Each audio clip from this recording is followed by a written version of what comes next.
first of all, welcome. Today, me, Jenan, and Jana, we're going to be extending the pregnancy chapter for you guys. A bit of a positive thing to think about. You're currently a quarter through your foundation year. Hopefully it's going well for you guys. So today we're going to talk about the pregnancy chapter, which I know might be a bit confusing reading it for the first time, but I promise you when you understand the general concept, it does make so much sense. By the way, is my voice clear, or do you want me to use the mic? Use the mic.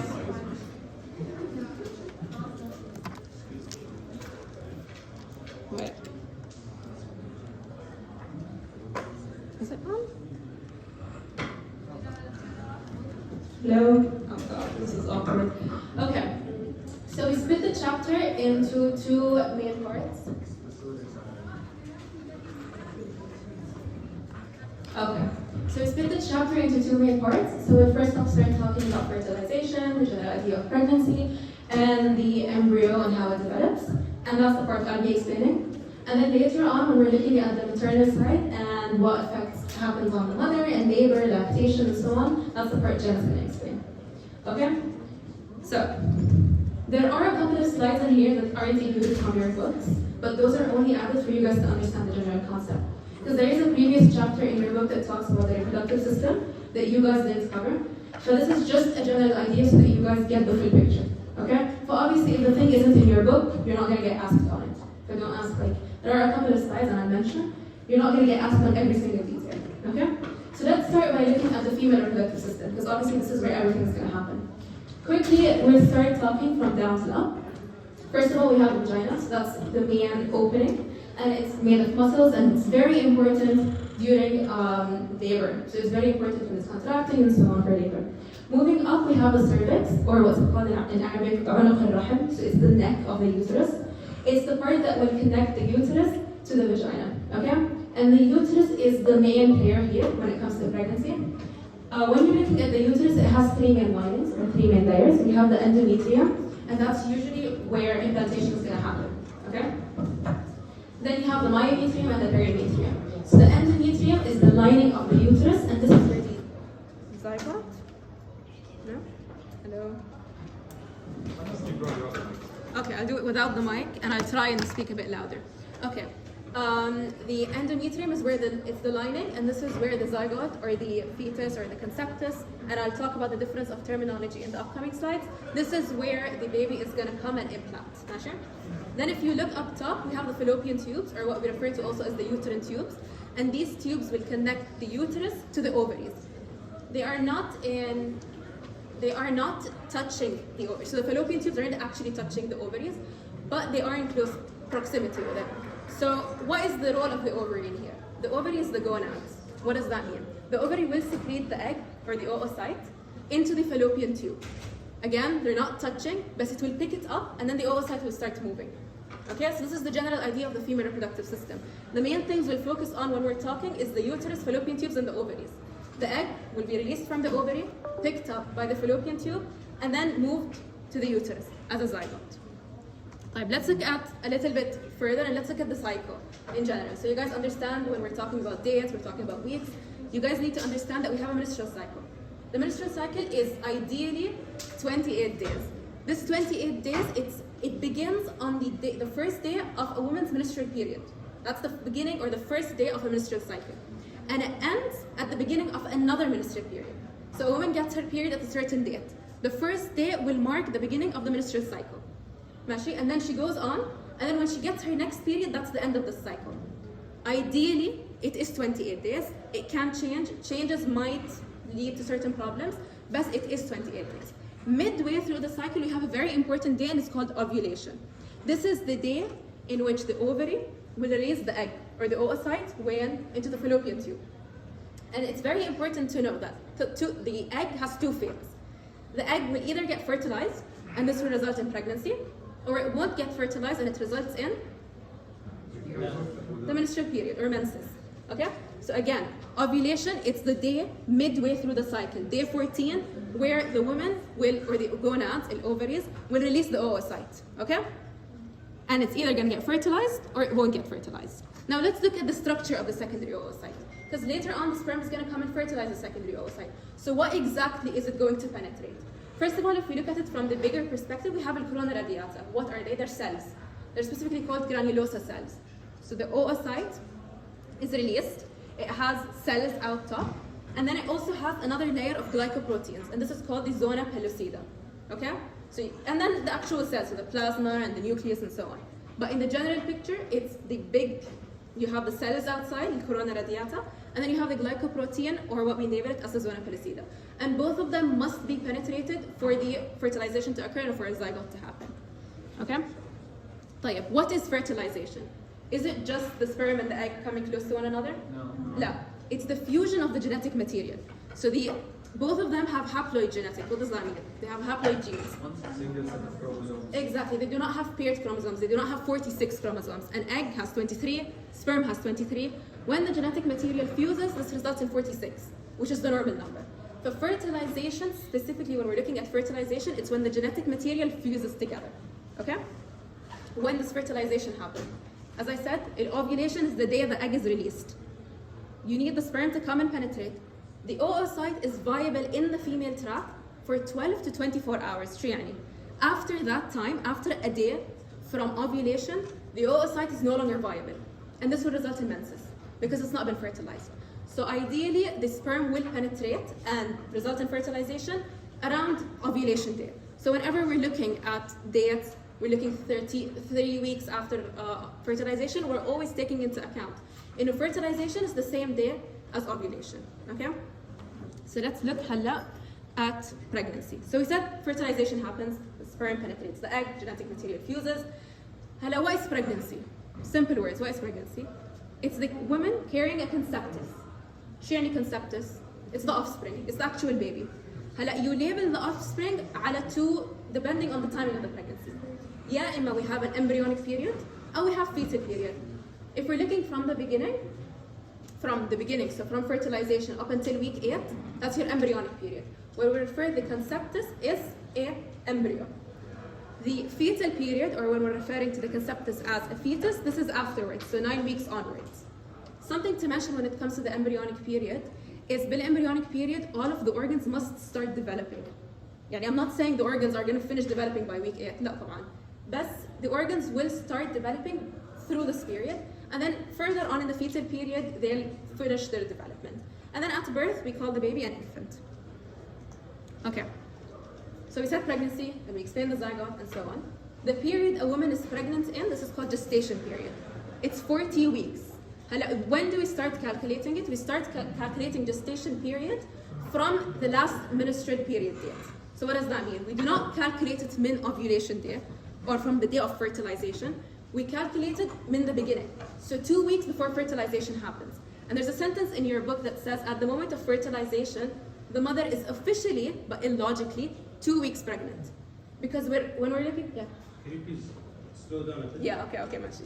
So when you're looking at pregnancy, and you're calculating the pregnancy, basically, day 14 is when ovulation happens. This is when the day of fertilization happens and the zygote forms. صح?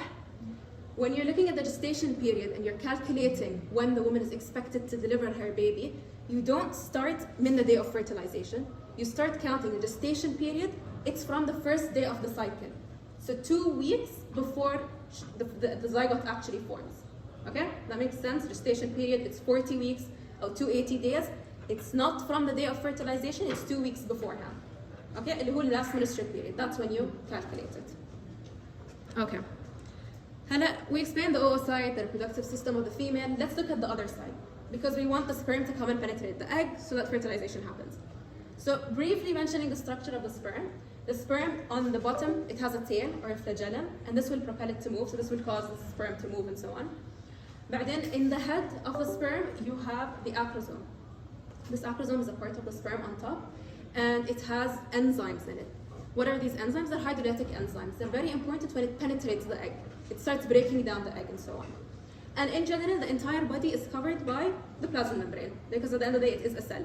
So the main things that you guys need to know, it has a tail, which helps it move in the female reproductive system, and the acrosome, which houses the acrosomal enzymes and the hydrolytic enzymes and so on. Okay, so the sperm is ejaculated into the female tract. Millions and millions of sperm ejaculated. Do all of them penetrate the egg? لا طبعا. only one of them can penetrate, and I'll explain why one of them only penetrates. But for the most part, let's look at the sperm's movement in the female tract. So actually it's ejaculated. At the beginning, some sperms will get leaked. So sperms will leak out of the vagina. And then another thing that happens in the vagina is the acidity of the vagina. What does that mean? Sperms in general, they prefer a neutral to an alkaline, like a basic environment. And that is obviously not the case in the vagina. It's acidic, and so it destroys them. Then moving up, so it moves up. The sperms that do actually make it, they'll go through the cervix into the uterus. In the uterus, again, we have two things that are opposing the sperm. We have the forceful contractions, and there are also phagocytes. شو هم phagocytes? They're cells that will start destroying and eating away the sperm. And again, certain sperms will not live, and so only a few of the millions that were initially ejaculated will make it through to the fallopian tube. هلا احنا we said the ovary will release the oocyte, and then it will go to the fallopian tube. How does the egg move? Do you guys know how the egg moves? Exactly. So the fallopian tube has cilia. So via the cilia in the fallopian tube, the egg is moving. And then the sperm is moving as well. But the site of the actual site where it will happen, where fertilization happens, is roughly around this region. It's called the ampulla of the fallopian tube. You don't need to know the name, but in general, that's where it happens. But we need the sperm to move up top. So it has moved. وبعدين certain muscular and like certain contractions will happen, and this will cause the sperm to move even further. Is the sperm, when it is ejaculated in the female tract, or it has gone through this entire process, whatever it has gone through, is the sperm mature to penetrate the egg? No, it must go through a process called capacitation. While it's going through the tract, the female reproductive system is secreting substances and so on. The main aim of capacitation is two things. أول إشي, it needs to thin this membrane. You know how I said there's an acrosome on the sperm, and there's a membrane covering it? It needs to thin that membrane. عشان the enzymes in this acrosome can be released. So that's one thing. So we need to thin that membrane. And the other thing is we need to increase its motility. So the speed of it, the movement of it, we need to enhance it. So two things happen when it comes to capacitation. We thin the membrane, and we also increase the, we increase the motility of it. And again, how does this happen, or from what does it happen? It happens because of the secretions from the female tract. So it has moved, it has gone through capacitation, and now it's approaching the oocyte. But how does it know the oocyte is here? How does it know to go this side and not go to the other side? This is because the sperm has certain receptors. There are certain receptors on the sperm that will help it see certain things, like the fluid, the flow of the fluid, the temperature. And the eggs, or the oocyte that is released, it starts releasing chemical signals. Well, the sperm has olfactory signals. Showing olfactory signals. It's like almost like smelling these signals. But it knows to locate this is where the egg is. But it has gone through the reproductive system. It has been capacitated, so we've fixed certain things in it to make it capable of penetrating. And then it has located the oocyte. So how does it actually reach the oocyte? There are certain things that would happen for the oocyte to be penetrated and fertilization to happen. أول إشي is approaching. So if you look back at the pictures that I just put about the oocyte, حكينا on the outer side there is what? The corona radiata, exactly, who the cells. So the first thing that will happen, it will start releasing enzymes, the sperm, and it will push away, it will weave its way through these cells. But then it will come to the next layer, which is the zona pellucida, exactly, which is the glycoprotein layer. This is when capacitation is important. Why is that? We said the whole point of capacitation is two things: increase motility and thin the membrane. If we're thinning the membrane and then the sperm comes and binds to the receptors on the zona pellucida, this will cause the acrosomal reaction to happen. What is the acrosomal reaction? It binds on the receptors.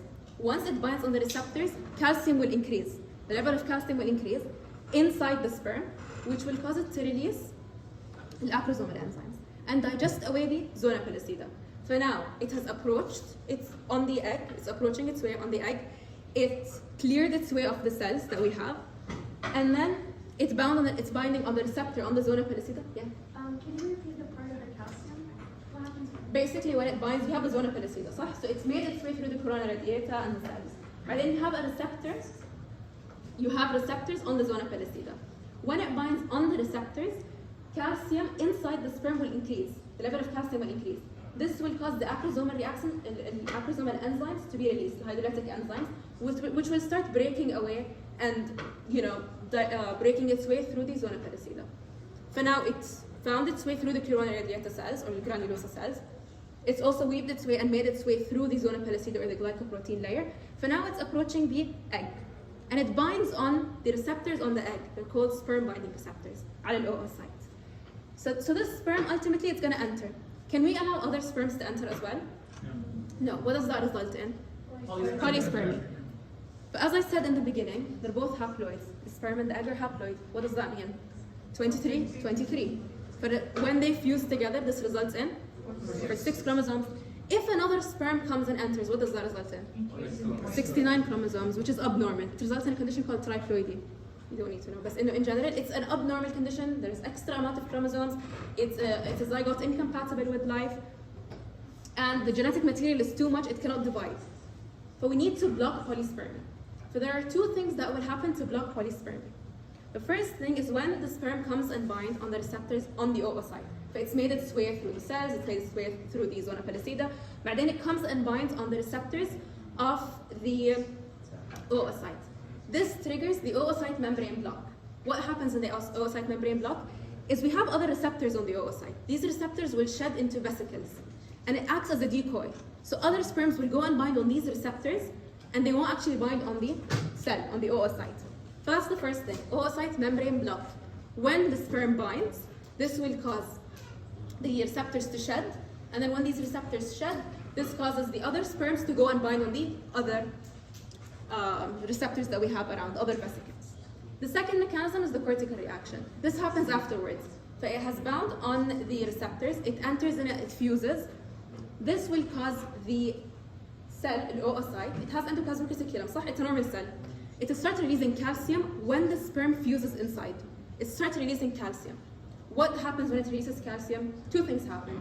Awashi, these 2 things, why do they happen? It's because it releases cortical granules. Cortical granules are certain small particles. It releases them via exocytosis outside, and this results in 2 things. The first thing that happens is, remember the receptors that we release as vesicles? It will start destroying the receptors even more. Ashan, again, the sperms don't bind. And the second thing that happens, we still have the zona pellucida, it's still present. But the second thing that happens because of the cortical reaction is the fact that we thicken the zona pellucida.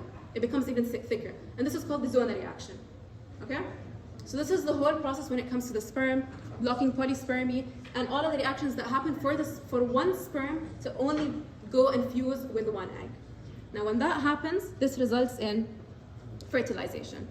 When they fuse together, the nucleus will start moving, the male pronucleus, and as it moves, it starts to swell, and this results in the male pronucleus. The female pronucleus is arrested in metaphase 2. So when it comes to meiosis, we have meiosis 1, we have meiosis 2, and this is the process that happens when we're dividing gametes and these sex cells. When it comes to the female pronucleus, if it's not fertilized, it will always stay arrested in metaphase 2. Okay? Remember when we were talking about the cortical reaction, we said the sperm fuses and this causes calcium to increase and this causes the cortical granules and so on.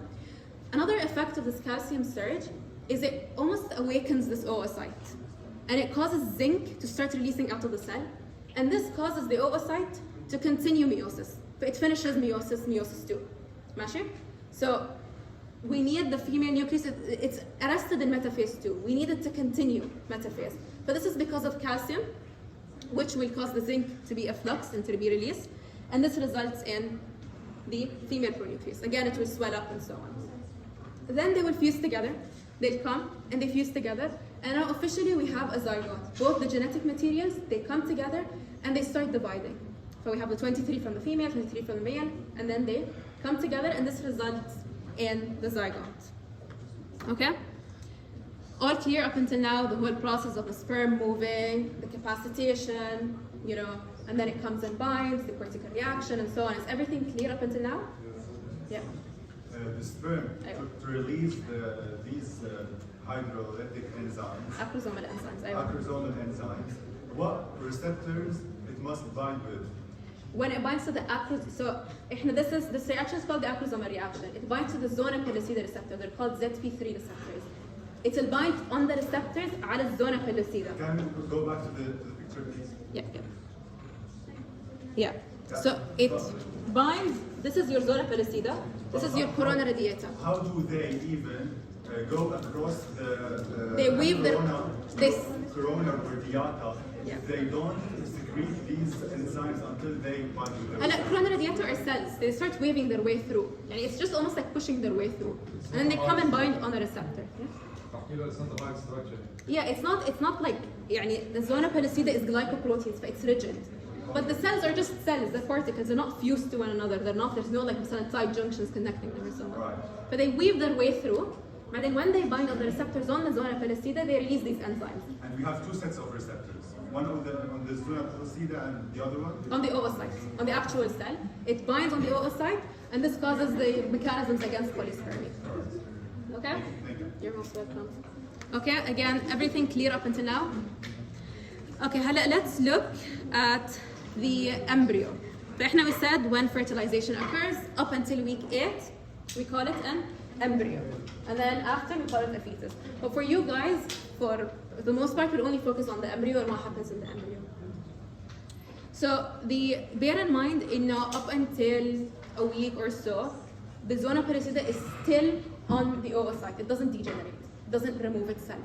And this results in, we start dividing, so the cells start dividing. And when it divides, we have so much cells, and the whole aim in the zona pellucida is still there, is because we want to have a high surface area to volume ratio.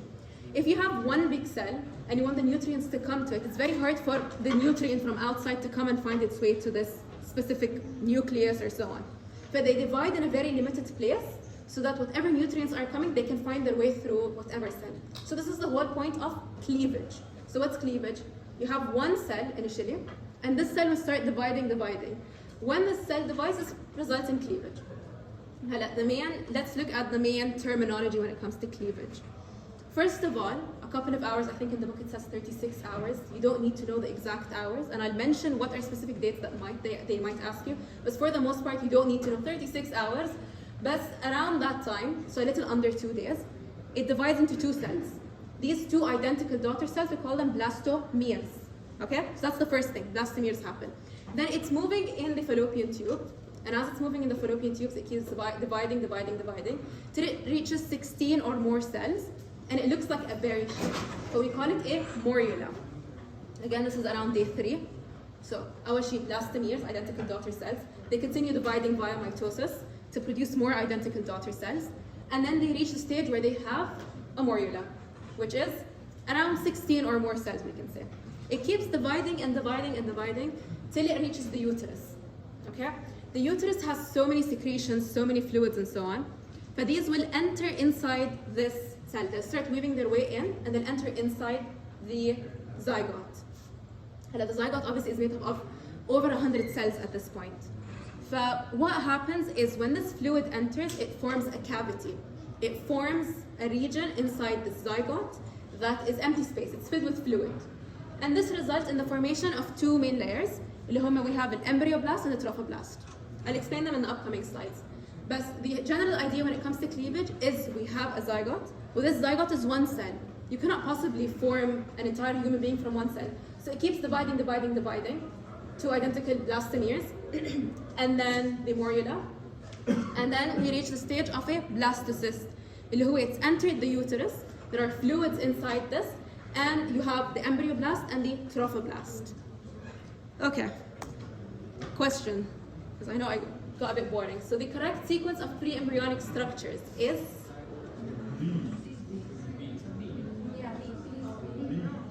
Who says we raise your hand? Who doesn't have their hand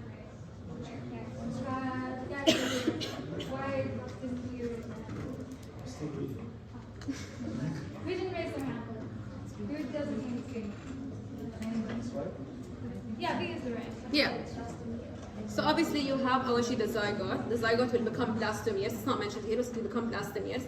Then it will divide into 16 or more cells where it becomes the morula. But then later on when it enters the uterus, it becomes the blastocyst. So the correct answer is B.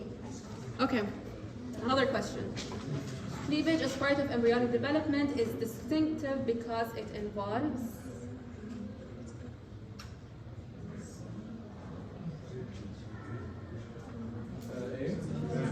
A. Does anyone think it's not A, or you think it might be some other answer? It's A. What is B? The fusion of gametes. Fertilization. What is C? Splitting into two separate cells. Mitosis, and then obviously meiosis, اللي هو splitting of the gamete cells. So the answer is A. Okay. So as I said, around, we can say day 5, blastocyst forms, and it forms because of the fluid entering and so on. When it comes to the blastocyst, you need to know two main things. The trophoblast, اللي هو the outer cells, which forms like almost like the border عليه. And then the embryoblast, which is the inner mass. This embryoblast, from the name, it becomes the embryo. Trophoblast has 3 main roles, or 3 main functions. Actually, it's very important when it comes to eroding the endometrium. At this point, the zygote or the embryo is only floating freely around. It's not implanted in a specific place. It's just floating freely. So we needed to breach its way through the endometrium, because that's the site it's going to grow in. But this is the role of the trophoblast. And later on, I'll tell you in a trophoblast will divide into 2 layers. And one of them specifically more, it has a specific role when it comes to eroding the endometrium. The second role of the trophoblast is that they become part of the placenta. The placenta has a maternal and a fetal part. The fetal part comes from the trophoblastic cells. And the last role is when it comes to implantation, when the zygote is implanting itself, the mother recognizes it as something foreign. But it starts like an inflammatory response. So these trophoblasts have a role, almost like an immunosuppressive role. But it blocks these responses and you do not attack the zygote, do not attack the embryo. Okay, so those are the 3 main roles of the trophoblast, and as I said, the embryoblast will become the embryo. طيب. So as I said, it's only moving around, it's not implanted in a specific place. So now we're reaching the role of, or the point of implantation. Implantation roughly happens around a week after fertilization, so 7 days after the 2nd week of the menstrual cycle. And implantation mainly occurs, or the whole point of implant, or let's say we have a window of implantation. This is when implantation is supposed to happen. This is when the levels of estrogen and progesterone increase and they become high in number. It will start, the egg will start finding receptors, the ideal receptors, so it can bind. But if it binds up top, it has high receptivity in the endometrium, it will bind up top and then it will start finding its way through. And then it starts going down till it, if it cannot bind on the beginning or on the top, because it's coming from the fallopian tube, it's coming from the top. But it will keep going down and down till it finds the region where it can bind, where the receptors link together and it can bind. Now, around 2/3 of the zygotes that are formed, the reason that results in abortion is because they cannot implant. They do not find the right region, they do not find the right receptors, but this results in abortion. So there is no pregnancy anymore. And as I previously mentioned, while it's implanting, the mother is recognizing it as something foreign. So it starts doing an inflammatory response. The blood vessels become leaky, certain white blood cells, they start invading this area. And what is the layer that will fight against this? Trophoblast. The trophoblast will start, fighting against it, and this isn't something foreign, it is the embryo. Okay, so this is the whole point of implantation. Implantation, it wants to find its way, it wants to put itself in the endometrium. Implantation happens it doesn't happen within a day or night. So it starts 7 days after fertilization, and it needs 5 days. So if we look at it from a mathematical point of view, we said fertilization happens on day 14. صح? We need 7 days or after 7 days, implantation happens. Well, implantation needs 5 days. So 7 plus 5, that's 12. 14 plus 12, that's 26. So we're around day 26 in the cycle. So this is the end of the cycle. So the mother or the woman is expecting her menstrual period to happen. Okay? So just keep that in mind. I will explain awashi before I talk. Actually, there's a question. So implantation involves? Yeah. Everyone agree no, it's D? Okay. طيب, as I said, the trophoblast will divide into 2 layers. This happens while it's implanting. So implantation happens day 6 or day 7. The formation of these 2 layers happens around day 8. Again, you don't need to know specifically, but just know the division of these 2 layers happens while implantation is happening. It divides into cytotrophoblast and syncytial trophoblast. A cytotrophoblast it's these cells, the ones that are down. With syncytial trophoblast are the one on top. These are the cells, why are they called syncytium? Because they're all connected to one another. They're multinucleated. They're all connected to one another, and they start eroding away the endometrium. They're the cells that will mainly function in eroding away the endometrium. Okay? So this is trophoblast, divides into 2 layers. I will talk about the embryoblast cells, but do keep in mind that at the same time, the embryoblast is also dividing into 2 layers. Okay? But I will mention those بعدين when we're talking about the embryo. For now, let's focus on implantation. Okay, so I did say when implantation finishes, we're around day 26. صح? Because we need a week after fertilization, and implantation usually happens 5 days after, or it takes 5 days. We're currently on day 26. The woman is expecting her menstrual period to happen. So how does the body know, or how does the hormones or whatever, how do they know that we need to keep the endometrium? Because what is menses? What is period? It's the endometrium, the lining, it sheds. Remember when I said in mid-cycle, on day 14, we have a surge in a certain hormone will increase. This is called luteinizing hormone. And this will cause, obviously, ovulation, the ovary will release the oocyte. It also causes the formation of a corpus luteum. Corpus luteum it's only like a word mentioned in your book, but do pay attention, it doesn't make sense when you don't understand what's the role of corpus luteum. The corpus luteum forms around day 14. What is the point of corpus luteum? It's a cyst found in the ovary, and it starts releasing progesterone or estrogen to maintain the endometrium. Later on, it starts to degenerate, so the hormones decrease in number, and the decrease in these hormones will cause menses to happen, because estrogen or progesterone, they will keep the endometrium, they'll start making the endometrium or the uterus an ideal location for the baby to live in. So that's the whole point of corpus luteum. It releases these hormones to maintain the endometrium. Okay. Estrogen and progesterone maintain the integrity of the uterine lining and prepare the mammary glands to secrete milk. Which of the following structures makes this possible during the 3 months? Why does it say 3 months?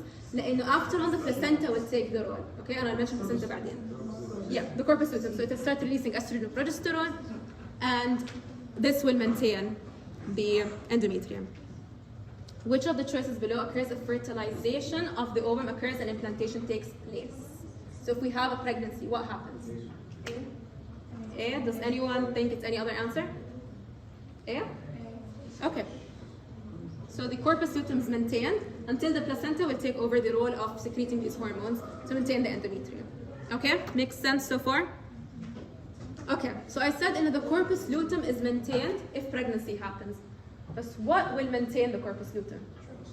A hormone? Yeah, the trophoblasts. The syncytial trophoblast will release a hormone called human chorionic gonadotropin. This hormone will act like the luteinizing hormone that was initially released on ovulation day. When HCG is released, this will maintain the corpus luteum stay and continue releasing estrogen and progesterone. Okay? So it will maintain the corpus luteum, and also another role of the HCG hormone is that it prevents the immune system from attacking this implanted embryo. Okay, so makes sense what's the role of HCG, why do we have the corpus luteum? Okay. Hello.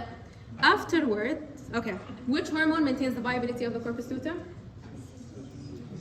HCG. Where is HCG released from? Specifically, the syncytial trophoblast. They're the outer layers, the layer that will erode away the endometrium. Okay, the corpus luteum will release up until 3 months. During pregnancy, the corpus luteum will remain viable up until 3 months. Then the placenta will take the role. What is the Can you just explain what is the corpus luteum? So a corpus luteum is a cyst. It's like a certain structure that will form in the ovary, and they form mid-cycle of the menstrual cycle. They happen around day 14. The whole role of it is to release estrogen and progesterone to maintain endometrium. If pregnancy doesn't happen, corpus luteum will degenerate. But it won't release estrogen and progesterone. When it doesn't release it, the endometrium will shed. Okay? So it's a kind of temporary gland? Yeah, almost, yeah. It's temporary, it releases estrogen and progesterone. If pregnancy happens, we need to maintain it. How do we maintain it? By HCG, which acts like the hormone that initially made it. Okay? So, the placenta. The placenta is a temporary organ. It is found in the female, and it forms during pregnancy. When you're looking at the placenta, the main role of it is to provide nutrients and remove metabolic wastes for this embryo or the fetus that's forming. The placenta has 2 main structures, or let's say 2 main parts. Apart from the fetus or apart from the embryo, and a part from the mother. The maternal part is called the pseudo basalis, and the fetal or the embryonic part is called the chorion. Okay, هلا let's look at how does it form. I know personally to me the formation of the placenta was so confusing, but I will explain it شوي and hopefully it makes sense. By the way, am I going too quickly? Good? Okay. Okay. So the formation of the placenta. Again, placenta is this disc-shaped organ that will provide nutrients to the fetus or the embryo. So it finishes formation around the 3rd month, and then it continues providing till birth. And the beginning, corpus luteum is the thing that's actually giving the hormones. And I didn't mention this, but what is producing what is giving nutrients to the embryo before the placenta is formed? Like glycoprotein-rich environment in the uterus, right? Exactly, and it's also eroding away the endometrium. So through that, so there are like secretions from the uterus, and it's eroding away the cells. All this are providing nutrients for the zygote. But as it's growing bigger and bigger, we need something more to give it the nutrients. But this is when the placenta comes into role. Actually, let's look at the chorion, which is the fetal part. Okay, so you have your fetus, you have your cytotrophoblast, you have your syncytial trophoblast. The part of the embryo, you have something called extraembryonic mesoderm. It's part of the embryo, and it's basically what happens is this layer will form, and this layer will start to project through the syncytial trophoblast, cytotrophoblast. But it will become syncytial trophoblast, cytotrophoblast, and the extraembryonic mesoderm. Okay? بعدين, later on, the blood vessels will come in. Again, where will they come in? In the extraembryonic mesoderm. So we have من برا syncytial trophoblast, cytotrophoblast, or in general you can label them as trophoblast عادي. And then you have an extraembryonic mesoderm coming in, and then the blood vessels. And they form villi. These villi will project, and these will form the chorion. هلا, while they're forming and so on, it starts eroding away the endometrium. It's still eroding away the endometrium. And this causes into the intervillous space to form up top. But you can see these projections. These are your chorionic villi, اللي هم the mesoderm and so on. And then they will be, at the end of the day, where is the implanting? It's implanting in the endometrium. The endometrium will obviously have maternal blood. So as it's implanting and eroding away the endometrium, these villi will start to get surrounded by the maternal blood. And this is called the intervillous space. اللي هو it's part of the endometrium and it's the maternal blood that is lying in close contact with the fetal aspect, or the embryonic aspect, sorry. So, yeah. What makes the extraembryonic mesoderm? It is part of the embryo. It's while the embryo is forming, and it is very complicated to explain, but just know, while the embryo is forming and all of that, and it's dividing, it will split, like certain parts will split and certain cells. Embryoblast? Yeah. Okay. صح, it is from the embryoblast. Extraembryonic mesoderm. It's from the embryoblast, from the cells. I'm pretty sure it is from, It is Within the trophoblast. because it's this is the extraembryonic mesoderm. Migration Please. of the Hypoblast, صح? Yeah, it is from the embryoblast. Again, it's very specific and it's very detailed. Like you need to know specifically day by day what is happening. But just know you'll have extraembryonic mesoderm. I think it's written in the book. Original embryoblast give rise to the extraembryonic mesoderm. Yeah, but the extraembryonic mesoderm will form projections, and then obviously the whole chorion will happen. Okay, perfect. طيب, when it comes to the decidua, or the maternal part of the placenta, it has 2 main parts. And if you go and look at other resources, it's actually technically 3 parts. But look at it, it's 2 parts. You have the decidua basalis, which is this layer here. And then this layer here, it's the decidua capsularis. Okay? The decidua basalis, it's the part of the placenta من the maternal side. The decidua capsularis isn't part of the placenta, it's just on the other side. And as the embryo starts to grow, it will start to compress the blood vessels and the villi that originally formed from the fetal aspect. So you can see this is the entire uterus. As the embryo is growing, or at this point it's 13-week fetus, so it's 13 weeks, so it's a fetus, and it's completely basically putting pressure, and the decidua capsularis is pretty much not present anymore. But the decidua basalis, it's the part that will actually, it's the part, in this picture where I said you have the maternal blood and so on, this is technically, we label it as the decidua basalis, which is the maternal aspect of the placenta. Okay? Just to answer your question, you asked, right? Yeah, it's coming from the hypoglycemic cells, which are basically the hypoblast cells. That's how you have the extraembryonic mesoderm. Okay. Yeah. Who has a question? أيوة. شو The blood vessels. Does it only like does the sensation of transfusion only surround the blood vessels, or is it embedded in? maternal blood vessels. هلا the fetal blood or the embryonic blood and the maternal blood never mix together. فأنت you have the syncytial trophoblast or these villi. In general هلا we call them villi. They're not يعني it's just blood surrounding the region and they're basically lying in close proximity. عشان later on when nutrients want to exchange, they're near the maternal blood is near the fetal blood. So they're not يعني they are lying in the blood vessels at the end of the day. The maternal aspect, this is the maternal blood, these are the villi. صح? But it's lying in the blood of it. Is the fetal blood mixing with the maternal blood? لا, they don't intermix. Okay? Until birth. Until birth. Yeah. I'm confused. The trophoblast, the cyto and Syncytia. the embryoblast form what? The extra embryonic. I'll talk about the embryo بعدين. I didn't mention anything about the embryo, but just know it forms the extra embryonic mesoderm, which will project in the syncytia and cytotrophoblast. I'll talk about the embryo in a bit. I'll tell you what happens to the embryo. Right now, we're only focusing on the placenta, implantation, and so on. Okay? Epiblast, hypoblast, It's part of the embryoblast. it's the embryo. It's the embryoblast. So as I said, when I said trophoblast will divide and become syncytial trophoblast and cytotrophoblast, at the same time the embryoblasts are dividing into epiohypoblasts. But I'll mention that in the upcoming slides. Okay, is the placenta clear? The whole villi is forming, lying in the maternal blood and so on? Okay. The pseudua basalis is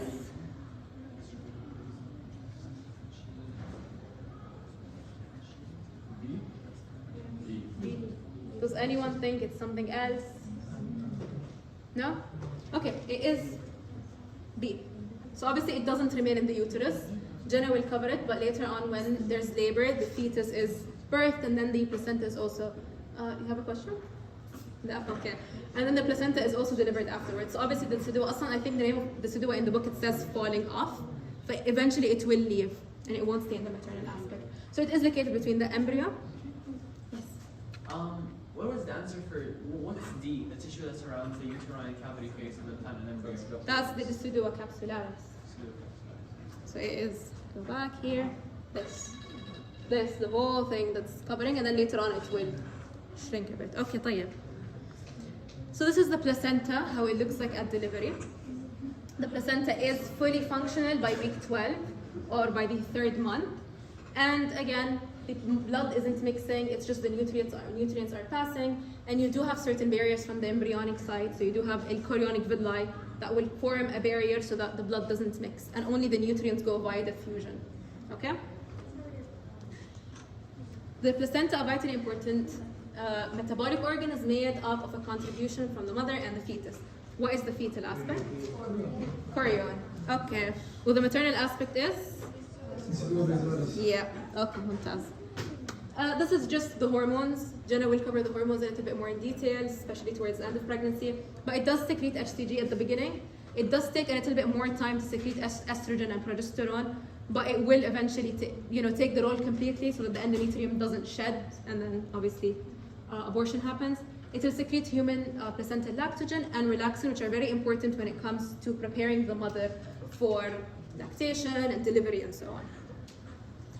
Okay, let's look at the embryo. This is the last part. I know it's long, but let's look at the embryo. نعم. Yes. What will benefit from the HCG after the 24? Again, it's probably to maintain the corpus luteum for a little bit because it is only a small period. It's not being secreted for a really long time. It is a hormone at the end of the day. It has certain roles. What are the specific roles? I don't think you guys need to know. I know me personally, I don't know. But it will be released for a certain time.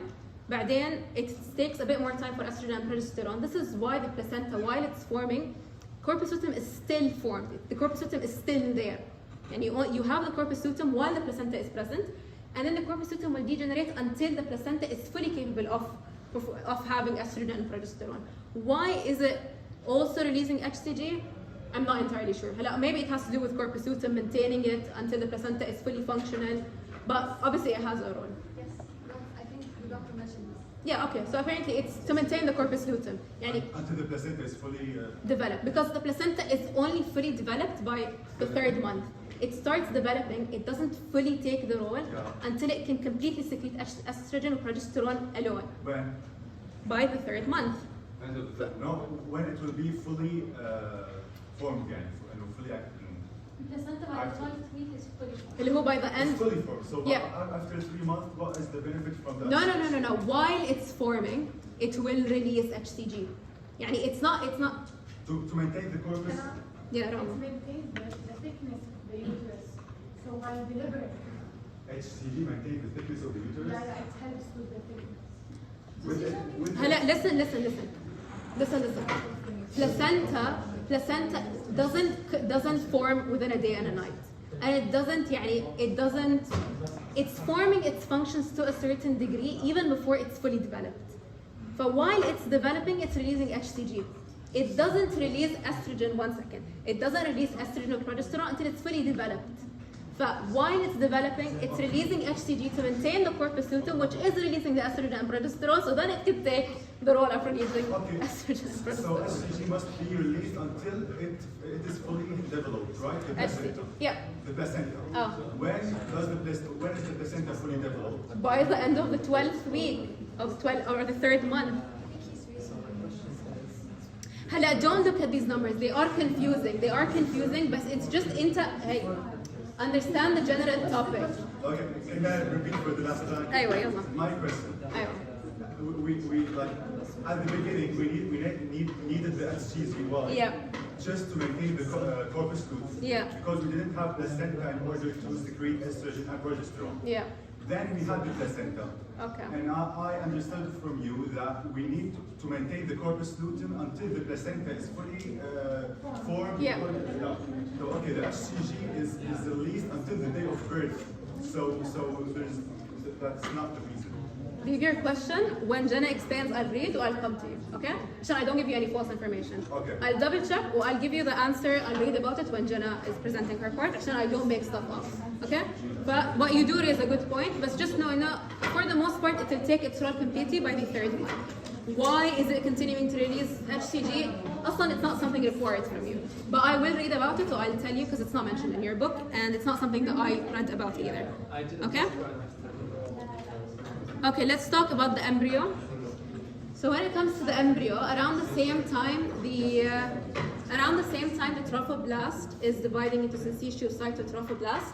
The embryo is also dividing into epiblast and hypoblast. This happens around day 8. And before I talk about this, I think there is a question. So after implantation, or while implantation is forming, what is happening? See, it can also be the trophoblast is forming 2 distinctive layers, or the embryoblast is forming 2 distinctive layers. Okay. So let's look at the membranes. So when you look at the fetus or the zygote or the embryo, it has certain membranes or certain cavities. The first thing that we look at is the amniotic cavity. If I take you back to this picture, this is the epiblast, the blue is the epiblast, or the yellow is the hypoblast. These epiblasts will form a cavity, they'll form a central region that is hollow, and this region will start to grow and grow and grow as the fetus develops, and this results in the amniotic cavity. This amniotic cavity, the whole point of it is to give the fetus or the zygote or the conceptus the ideal, basically, environment to live in. Okay? The yolk sac is this very big thing, but when the embryo and the fetus is folding, it becomes a very small tube. And this we refer to as the primitive gut. And I'll talk to you later on as we talk about the folding. You'll understand what is the importance of this yolk sac. But it does have a very important role in forming the primitive gut, which will later on become, the linings and the cavities of the GIT, the respiratory system, and so on and so forth. It's also the yolk sac is also the source of the earliest blood cells, and it's the location where the primordial germ cells migrate to the gonads. Okay, so these are the first two cavities that we have. The amniotic cavity, which starts as a small cavity, but as the embryo grows bigger and bigger, it starts covering the entire embryo. And then the other thing is the yolk sac. The yolk sac, when the folding happens, it becomes like a tube. Okay? And it becomes the lining and so on, and I'll mention this when we talk about the folding. The allantois is this thing. There are no pictures in your book about it. It's this little thing found on the caudal aspect of the embryo. Initially, it's the basis of the umbilical cord. The umbilical cord is the connection of the fetus or of the conceptus to the placenta. So initially, the allantois is the connection to it. But later on, it does become the urinary bladder. So this allantois, this thing, later on it becomes the urinary bladder. And then chorion. Chorion is, again, part of the chorion, the placenta and so on. It's this very big structure, this very big thing. These aren't pictures in your book. They are taken outside just so you can visualize it. It does look a bit confusing, but just know you have your amniotic cavity. It's the cavity that will later on surround the entire embryo. It starts as a very small cavity. It will grow and surround the embryo. The middle center region, this is your yolk sac, which becomes the primitive gut. And then the allantois, it's this little cavity that's found towards the end or the caudal aspect of the fetus or the zygote and so on. And it becomes part of the urinary bladder. The chorion is the big structure that initially encompasses the entire embryo, but then as the embryo is growing, it will become surrounded by the amniotic cavity. This chorion basically pretty much disappears because you'll have pseudo basalis and pseudo capsularis, and they kind of fuse together. Okay? So these are the cavities, these are the membranes that are formed. All of them are formed from the embryoblast except the chorion. It's from the trophoblast. Okay. So we have the formation of the epiblast and the formation of the hypoblast, two germ layers. We cannot form the entire embryo from just these two layers.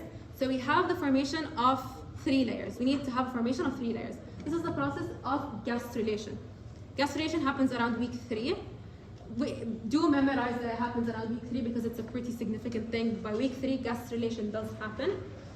What begins gastrulation is the formation of the primitive streak. Basically, when you're looking at the dorsal aspect of this embryo, or the back aspect of this embryo, the cells, they kind of start to migrate and they form like a ridge. So like they go upwards. And this causes a primitive streak to form. This primitive streak is almost like a hole, like an opening. And these cells start to migrate down. And when the cells of the epiblast on top, they start to go down. They form the first layer, which is called the endoderm. And then they go down, and then, so the endoderm is complete. Then more cells from the epiblasts, they go down, and they form the, what is a significant structure in the mesoderm? You have a notochord, exactly, the notochord. The notochord is very important. The notochord is very important when it comes to the formation of the mesoderm. And then the last cells that remain on top become the ectoderm. So all the germ layers are originally coming from the, exactly, they all come from the epiblast. They all are on top, primitive streak happens, they all start to migrate down to form the endoderm, mesoderm, and the ectoderm. Okay? This is the process of gastrulation happening on week 3. Okay, cells on the dorsal surface of the 2-layered disc migrate to form a groove, and this groove is known as the primitive streak. So this primitive streak is the thing that will indicate that gastrulation has begun, because then the cells will start migrating downwards. The formation of endodermal and ectodermal germ layers occurs at gastrulation. What is cleavage? Exactly. And fertilization, you guys know, and so on. Okay, طيب. And we have these 3 layers. It will go through 2 main folding. It goes through lateral folding and it goes through cephalocaudal folding. There are barely any explanation on this, so I won't bore you with the specific details of it. But when it comes to foldings, they come and fold laterally. So it's like from both aspects, from these sides, they come and fold. And then the top regions also come and fold together. The whole point of folding is so that the organs can come in their specific places and all of them can be in like the right, because you have the endoderm, ectoderm, and mesoderm that form the organs, and all of them need to go into the heart needs to go to the center, the head needs to go up top, and so on. So you have the folding laterally and then cephalocaudally. Cephalo is the head, caudal is the bottom bit, it's cephalopodal. Yeah, cephalopodal. So two main foldings that happen. When do they happen and so on? It's not important for you guys to know. Let's look at every specific layer. What do they form? The endoderm is the layer that happened, it's the most bottom layer. Okay? The endoderm is in close contact with the yolk sac. So when the folding happens, try and make sense of it. It might sound confusing, so at the end of the day, you might resort to just memorizing it. But endoderm is the most bottom layer. Now we have endoderm, mesoderm, ectoderm. On top of the ectoderm, we have the amniotic cavity. Endoderm وتحت, we have the yolk sac. So when the folding happens, the lateral folding happens, like shown here, this is your yolk sac. This yolk sac will become lined by the endoderm. And so the endoderm will form whatever is inside your body. So your GIT, your reproductive system, your respiratory system, all of them will form or become, or will be formed by the endoderm. Okay? So the yolk sac, this is why we call the yolk sac the primitive gut. Because later on it will be lined by the endoderm, and this will cause the formation of the urogenital, respiratory, digestive, and certain glands and so on. Okay? So that's the endoderm. So endoderm becomes the epithelial lining of the GIT, respiratory, and so on. Ectoderm becomes two main things. Ectoderm becomes your outer region, so your skin, the epidermis, and it becomes the nervous system. It makes sense when you're folding it outwards that the ectoderm, we go back here, so you can see the ectoderm is the blue thing. But it makes sense, and it's covering the entire fetus or the zygote. So it makes sense, and the ectoderm is forming the skin. But how does it form the nervous system? This is a process called neurulation. Neurulation is very, very important and very crucial when it comes to organogenesis. So let's look at what neurulation is. We're looking at the ectoderm, okay? The neurulation, mainly it gets activated or it starts happening because the notochord, who is part of the mesoderm, will start releasing chemicals. These chemicals are being released, they cause an ectoderm on top. So again, notochord is here. It's part of the mesoderm. It will release chemicals, and these chemicals will cause the ectoderm to thicken, and it causes a neural plate. This thickening will cause it to fold and form grooves. And then, so it will start folding, it will form neural fold, neural groove, and so on. And it keeps forming this groove until it becomes a tube, the neural tube. On the cephalic aspect, so on the head aspect, becomes the brain, and the caudal region, it becomes the spinal cord. So this is neurulation. Neurulation is the fact that you have the notochord. Notochord will send signals. When these signals are released, this causes the ectoderm to thicken, and then this causes it to form ultimately the neural tube. When this neural tube forms, it forms the brain and the spinal cord. And how does the PNS happen? So the ganglia and so on, they happen because of the neural crest cells. So when the tube happens, you'll have certain cells on either end. Those will later on migrate, and they'll form the ganglia or the PNS. You're most welcome. Yeah. تبع the neural crest? Yeah, okay, I'll repeat it just 1 second. Yeah, I'll repeat it. So I said the neural tube forms, and this neural tube ultimately it forms the it's CNS, your central nervous system, your brain and the spinal cord. But what about the other region, your nerves that are around? These are formed through neural crest cells, or neural crest, like basically bundles. They're not shown in your book, but they do mention them, so I don't know why they're not shown. But when the tube, oh, they are, okay, they're in green, sorry. These aspects, so if you, okay, so this folds and folds and folds until it forms a tube. Okay, it forms a tube. Then you have these neural crest cells. These cells, after the tube forms, they migrate around the body to form the nerves and so on. But that's it. So this is the idea, the ectoderm forms both the central nervous system and they form the PNS, or the peripheral nervous system, through a process called neurulation. Finally, the mesoderm. The mesoderm basically forms everything else. It forms the muscles, it forms the bones, and so on. But when you're looking at the mesoderm, you divide it into 3 main aspects, or 3 main regions. The region that's closest to the notochord, so this is your notochord. The region that's closest to the notochord, it's called the somites. And these somites will become dermatome, sclerotome, and myotome. The region afterwards, this part here, it's called the intermediate mesoderm. And the farthest thing, it's called the lateral mesoderm, which splits to become the somatic and the splanchnic mesoderm.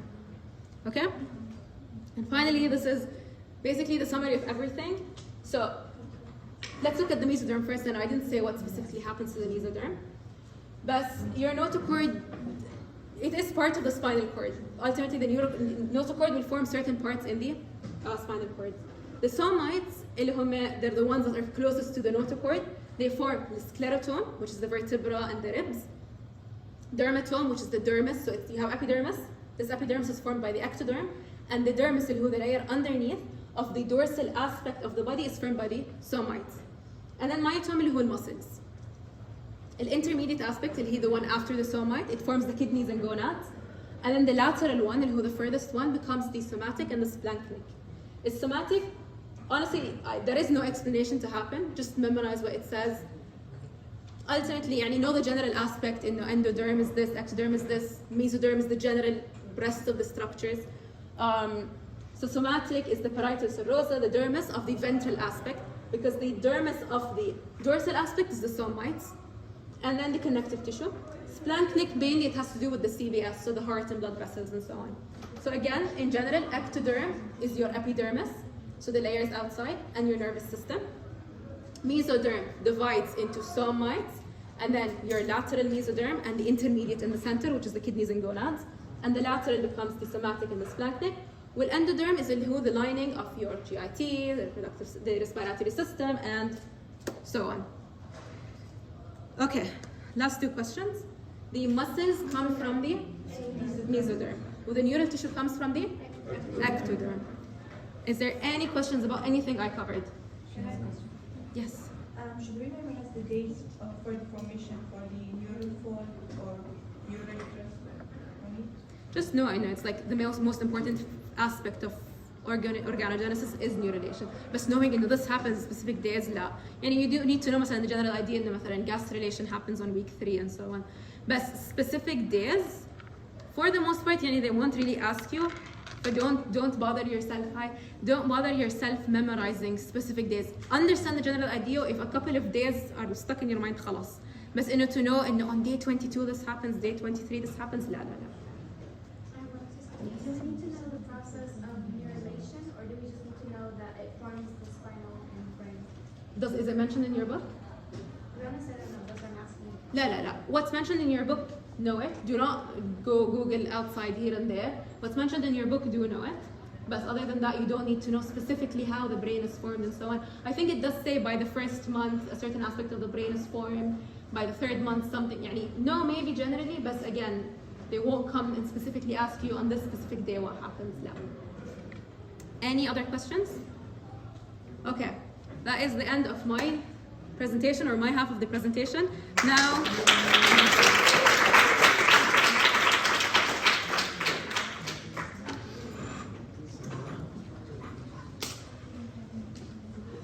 so basically, Jenan covered everything that you may expect that can come in your exam. I think all the way from 28.1 to 28.4, honestly, that's where most important questions come from. But regardless, let's go over it. I'm gonna go at a good pace. Anyone want to stop me for anything, I'm happy to do that, okay? Because the most important thing is for you guys to understand it. So the first thing that we're going to look at is the anatomical changes. So have you guys heard of Chadwick's sign? What is Chadwick's sign? What becomes bluish or purplish? The vagina. So the vagina becomes purplish. It has this purplish hue, and this is due to increased vascularization. Okay? Vascularization. This vascularization occurs in basically all of the female reproductive organs, and hence we have this purplish hue. Another anatomical change is the enlargement of the breast. And there are two hormones involved in that. What are the two hormones? The main hormones. Estrogen and progesterone. So these two main hormones are which cause the enlargement of the breast, and we also have the darkening of the areola. Okay? Another anatomical change is this hyperpigmentation, which we call the chloasma. Did you guys take this? Or? Amazing. So these are just highlights from the textbook. So the chloasma is the hyperpigmentation that occurs on the skin. And this is evident they're mainly in the nose and the cheek part. Okay. Another anatomical change. Now I know you guys have EMS, right? So when something enlarges, what do we call that? Megaly. Or like if an organ enlarges, so we call this hypertrophy, right? Did you take that? Yeah. Hypertrophy. Trophy increases in size. We'll take it in EMS. So hypertrophy increases in size. So the uterus hypertrophies. So everyone, your fist. So what's that? That's the actual size of the uterus without any kind of pregnancy. But with pregnancy, what will happen, around the 4 months, now again, as Jenan said, you don't need to know specific dates, but by the 4 months, you're expecting the fundus, which is basically the uppermost part of the uterus, to be between the umbilicus and the pubic symphysis. By week 7, you're expecting it to overcome the umbilicus, so over the umbilicus. And then by the end of pregnancy, you're expecting it to reach something called the xiphoid process. Now, do you guys know, here in your chest, can you feel something? Can you feel your bone? There's a bone there. Yeah, so there you have the sternum. Just below the sternum, that's the xiphoid process. So it reaches there. Now, how do you think this is going to impact the thoracic region? It flares. What else do you think will happen? Yeah, so it flares, it gets indented, and it takes more space. So what we have is that it widens, so the thoracic region widens. The ribs flare, so they're extended to the outside. And that basically causes respiratory changes, which we're going to discuss. And as you can see, you're expecting it to also push the diaphragm upwards. And that's, as I said, will cause respiratory changes. Okay, perfect. Another thing that you have is lordosis. So lordosis is the curvature. So imagine here that's your spinal cord, so it's going to be more curvy. And this is due to the fact that the center of gravity of the pregnant woman itself changes. So a lot of the weight is in the abdomen, so the interior aspects of the abdomen, causing the change in this woman's center of gravity, leading to that curvature. You guys took center of gravity in physics, right? Yeah. How's physics? Alhamdulillah. Perfect. We also have the waddling gait. So the waddling gait is mainly caused due to a hormone known as relaxin. From its name, relaxin relaxes. So it's going to cause the relaxation of the pelvic floor, the ligaments, the pubic symphysis, basically causing it to relax, be more flexible, and this is going to help in the birthing process, allowing the baby to come out easily, but it's going to cause the waddling kind of gait movement, which is evident in pregnant women. Excuse me, can you go back to the previous slide? Yeah. The one before. Yeah. Okay. Okay? Good. We'll share the slides with you guys so you can always go back to them. Okay, let's. By the way, this is a ChatGPT formulated question. One technique that you guys can do, take a part of your textbook, put it in ChatGPT, tell them create a questions for me, they'll create it for you. So just in case you finish all the questions in the test banks, create them via ChatGPT, and I think it's good practice. So, what do you guys think? Chadwick sign. Exactly. Waddling gait in pregnant women is primarily attributed to increased flexibility of the pelvic. Yeah. And I'm sorry. So it says here, in a condition where the female reproductive organs increasingly vascular and engorged with blood. So increase in vascularization, causing a purplish hue. Once you see purplish hue, the keyword, Chadwick sign. Amazing. Then we get into the metabolic changes. So the textbook specifically looks into the placental hormones. So we have 3 main placental hormones, which the textbook focuses on, which are? CRH, corticotropin releasing hormone. Human placental yeah, perfect. HPL. Yeah. Yeah. What else? And placental growth. So hormone. So the placental growth hormone, it's going to replace a maternal growth hormone. So it's going to suppress and replace the maternal growth hormone. And its main function is it enhances the nutrient availability by enhancing 2 processes. Lipolysis, so the breaking down of lipids, We can break down lipids into what and what? Fatty acids and glycerol. Inshallah, hopefully in the next semester in chemistry, we're gonna cover that in more details. And gluconeogenesis, so the formation of glucose, exactly, which is really important for the nutrient availability. As Jenan explained, we have the placenta, the nutrients need to cross over, and so it's really important that they're available in the first place. The next hormone is the human placental lactogen hormone, HBL, as mentioned by your colleague here. What's your name? Dan. Okay, so three main functions, but this last one over here, when it comes in a question, if it does come, just know it's straight away human placental lactogen. So first of all, with the help of progesterone and estrogen, which are the main stimulators of enhancement of the breast, and then we have prolactin for lactation, we have human placental lactogen stimulates the maturation of the breast for lactation. Another thing, it also helps promote the growth of the fetus, but the main special thing about the human placental lactogen is the glucose sparing effect. Now, if you spare something, what does that mean? Preserve. Give it to, you preserve it, you basically leave it to something else. So I'm sparing that glucose to the fetus. So what will happen is that the mother is going to metabolize more fatty acids, and it's going to use less glucose, because we want this glucose to go to who? The fetus, exactly, which is very beneficial in that case. However, this can lead to reduced insulin sensitivity, and if we have reduced insulin sensitivity, this could lead to diabetes. And in that case, because it occurs during pregnancy, we call this gestational diabetes mellitus. Okay? However, unfortunately, women that tend to have gestational diabetes mellitus can later on then develop type 2 diabetes, but it's an increased risk. So not all of them tend to develop type 2 diabetes. Okay.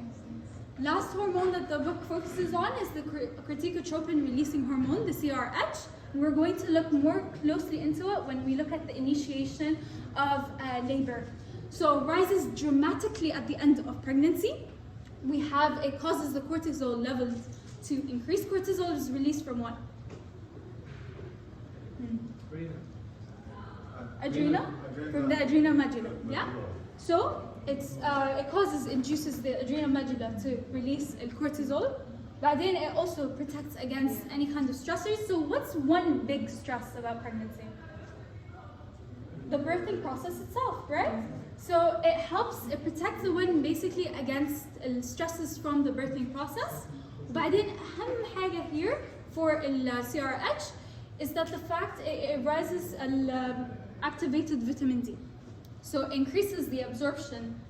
If we have increased vitamin D, it's going to therefore lead to increased calcium levels. And this is what benefit would this provide for the fetus? Better bones. Healthier bones. Calcium, vitamin D lead to higher calcium, and therefore better mineralization of the bones for the fetus. So far so clear? Any questions? Perfect. How's the pace? Can I ask a question, please? Of course. What does the activation of vitamin D have to do with the dietary calcium absorption increase? How is it actually correlated? It just simply causes the increasing of, okay, so there's a whole mechanism. Vitamin D is known for calcium absorption. The mechanisms behind it, you don't need to know. I don't need to know. But yeah. Okay, here's a question. ChatGPT generated it. Which hormone is primarily responsible for the relaxation, increased flexibility of relaxing? Perfect. What's the role of estrogen and progesterone that we mentioned so far? Enlargement of the breast. And what did Jenan mention about HCG? Maintaining corpus. Perfect. Well done. All right. Now let's get into the physiological changes. First of all, we have this nausea and vomiting, and this is due to the high levels of HCG plus estrogen وكمان progesterone. We also have this heartburn. Do you guys get the heartburn? Sometimes, yeah? This is increased acid reflux, especially that the sphincters themselves relax. So we have the esophagus and then we have the stomach, and there's a small little sphincter. So if that relaxes, that could allow the acid stomach to go up, which could lead to this heartburn. And then we also have constipation, and this constipation is due to the lack of mobility of the GIT in general. Alright, then we have the urinary system.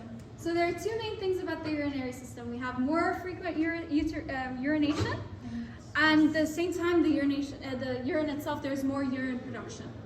So increased urine production due to increased metabolic rate. Because the waste now, is it only coming from the mother? No, the waste is coming from where and where? Fetus and the mother. So there has to be more excretion. So the body therefore produces more urine, and we need this more frequent urination, which, due to the fact, two things. Because we talked about the anatomical changes, right? We talked about how the uterus keeps on enlarging, and it presses all the other organs. So one of the things that it presses on the bladder, causing these more frequent urinations. As well as, if it keeps on compressing and compressing and compressing, it can lead to something we call stress incontinence. Does anyone know what incontinence means? You can't control exactly the urination. And but in this case, it's just stress induced. Okay? So it's not long term. All right. More physiological changes we have in the respiratory system. So the first thing in terms of that is the nasal mucosa itself. It becomes more edematous and congested. What does that mean? Who can tell me? It's for watery or fluid. There's more fluid, there's more accumulation in that, which can lead to an increased risk of nosebleeds. That's why nosebleeds could be evident in some pregnant women. Now in terms of the tidal volume is basically the volume of the air that goes in and moves out. So that increases. Respiratory rate, which is the number of breaths per minute, that remains fairly constant. Whereas the residual volume, which is the volume of air that actually remains, that decreases. So we have something that increases, which is tidal volume. What remains the same? Respiratory. What decreases? Residual volume. Amazing. Now, because again, mentioning a uterus increasing and it's really pushing the diaphragm, that causes something that we know as dyspnea. Did you take that in EMS yet? Yeah, difficulty breathing. Can you recall the residual volume? I didn't think where I can. Residual volume is the volume of air that remains in the lung after we. Whatever volume of air that remains, that's the residual volume. But wouldn't it decrease the respiratory rate? In what sense? In respiration rate or respiratory rate is basically the number of breaths per minute. يعني if I do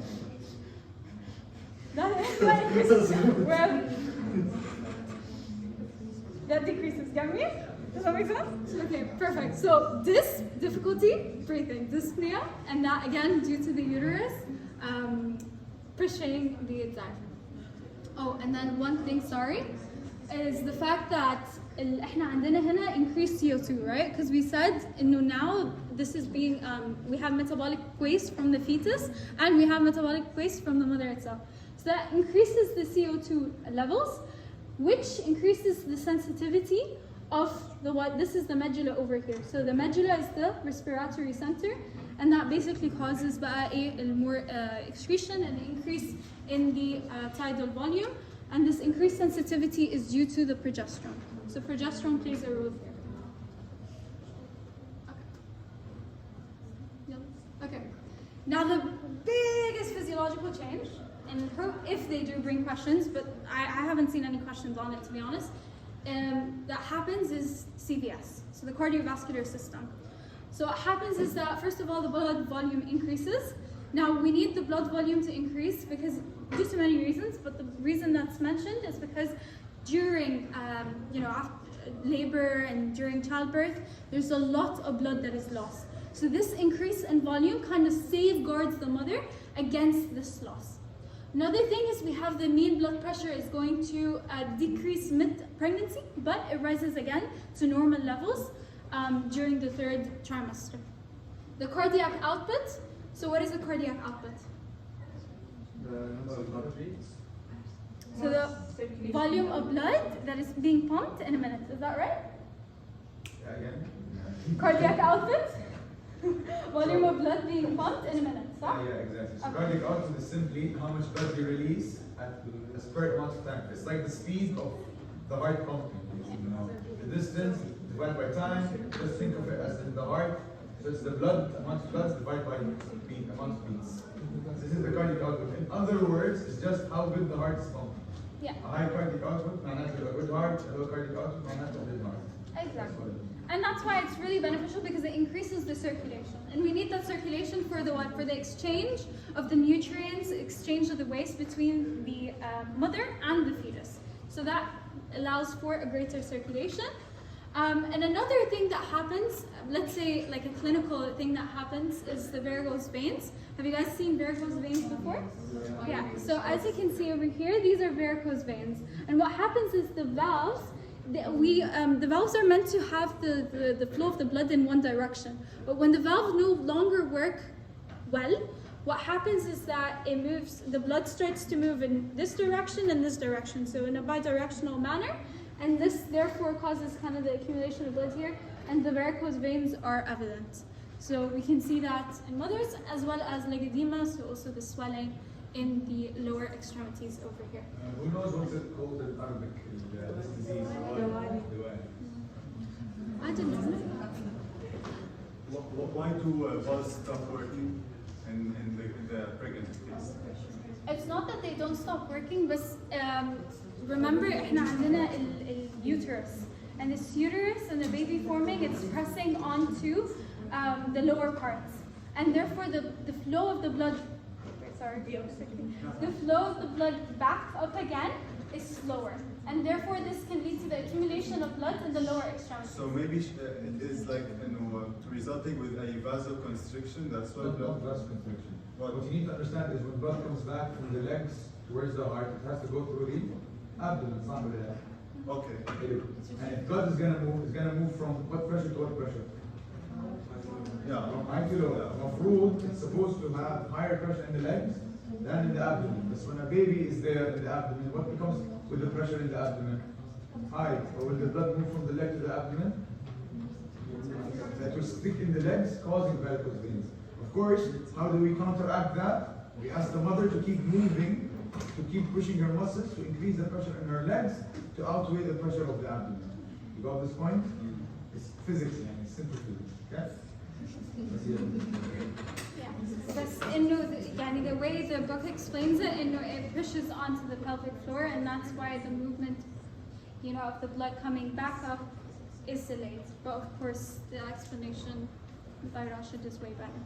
Now we have our first homeostatic imbalance: teratogens. Terata, monster.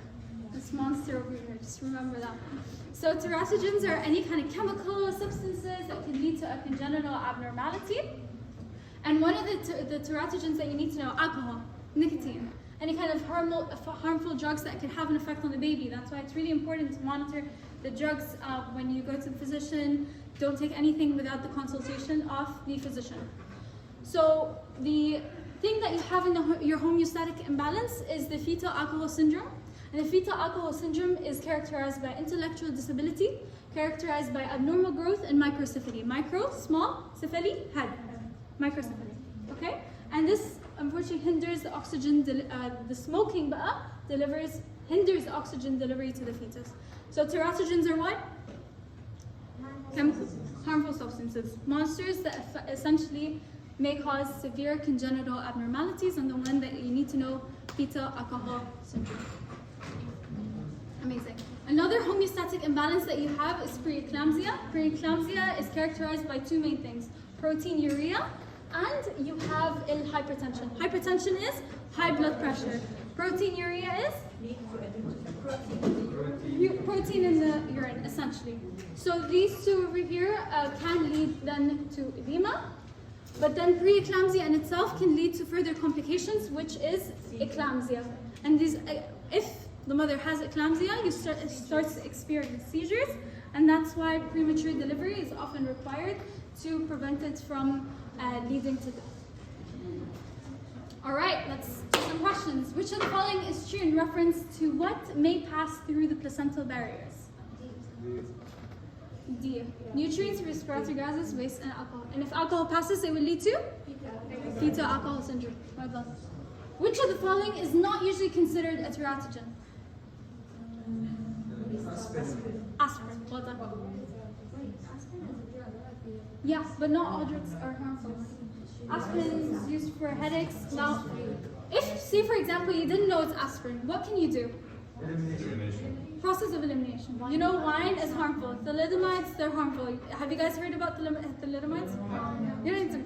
Anyway, the whole thing is the fact that aspirin is not considered a teratogen. Okay, everyone can take aspirin, but also don't overdose aspirin. Normal levels. Okay, the anatomical changes in the abdominal and thoracic cavities during late pregnancy result in which of the following physiological changes? Is it increased lung capacity? Is it decreased lordosis? Remember the curvature? Does it use it up? Or does it flatten the ribs? Or is it a wider thorax, right? And what happens to the ribs? They flare. They're more perfect. Great. So that's 28 points. Can we go back to the first question?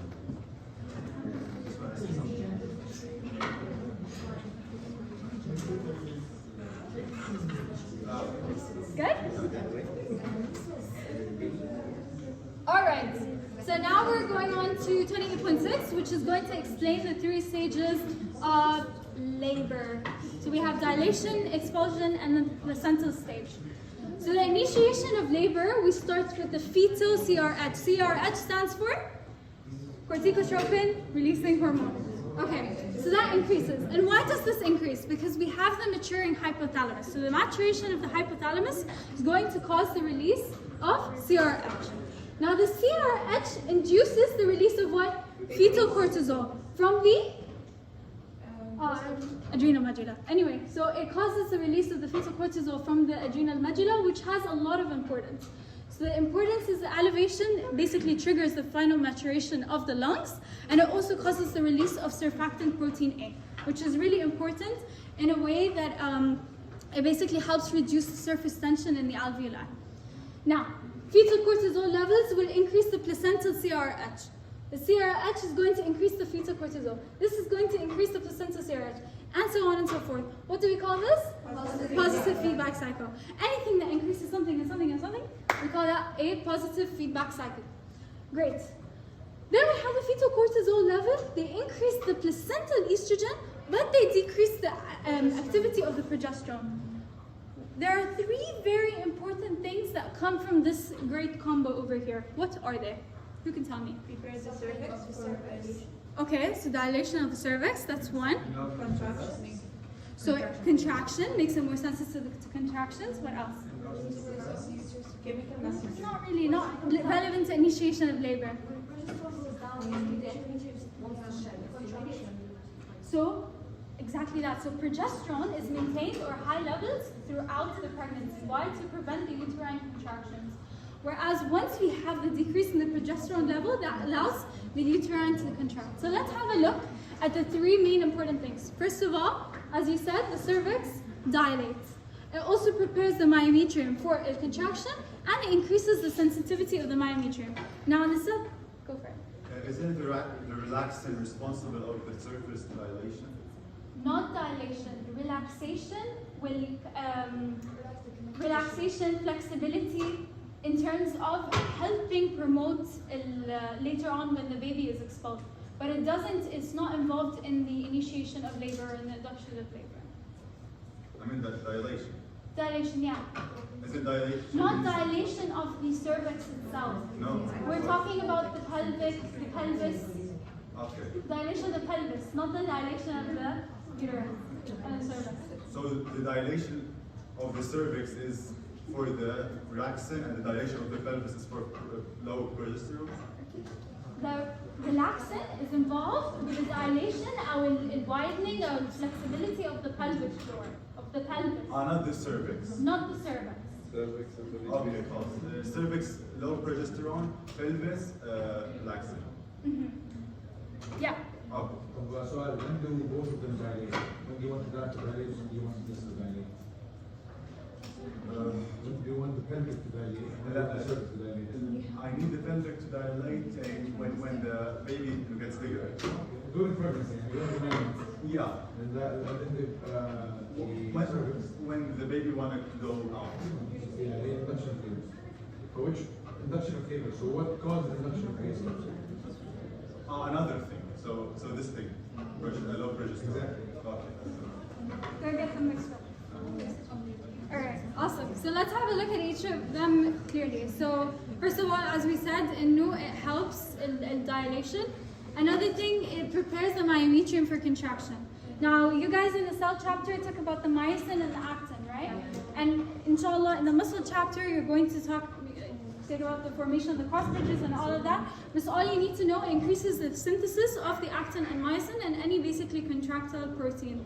Another thing is going to create more gap junctions. You also took that in the cell chapter, and that increases the electrical conduction between myometrial cells, again creating this more forcible contraction. And this causes, however, the myometrium to become irritable, which can lead to something. False labor, or what we call Braxton-Hicks contraction. So Braxton-Hicks contractions are weak, irregular uterine contractions, which essentially lead to what we call as false labor. So if a pregnant woman comes with what she thinks as pain for her labor, they might tell her to, if they're irregular, it doesn't mean that she's currently going through labor. Right? And increases the sensitivity. And again, I think in the cell chapter you talk about different receptors. Yeah, so it's important. So even though we have, say for example, prostaglandin, now increasing the placental estrogen causes the increase of prostaglandin on oxytocin. Now, a really important thing to note is the prostaglandin is the one that we associate with true labor. Once we have the increase in the prostaglandin and we have these rhythmic contractions, then we have the true labor. Whereas if we have these irregular contractions, then we have what we know as false labor or Braxton-Hicks contractions. So the whole idea of sensitivity is we have more receptors for the prostaglandin and oxytocin, which they can bind to. Without the, go for it. What releases the prostaglandin? What's secreted here? What secretes the prostaglandin? Yeah. Okay, so we have placenta releases the prostaglandin. Yeah, placenta. Placenta? Yeah. Okay, awesome. And then you have the receptors of the uterus itself because that's what it's acting on, increasing the contraction of the uterus itself. Okay, amazing. So as we said, the prostaglandin is an indication or indication of true labor. Then we have another two actually positive cycles occurring over here. Prostaglandin is going to stimulate the uterus to contract.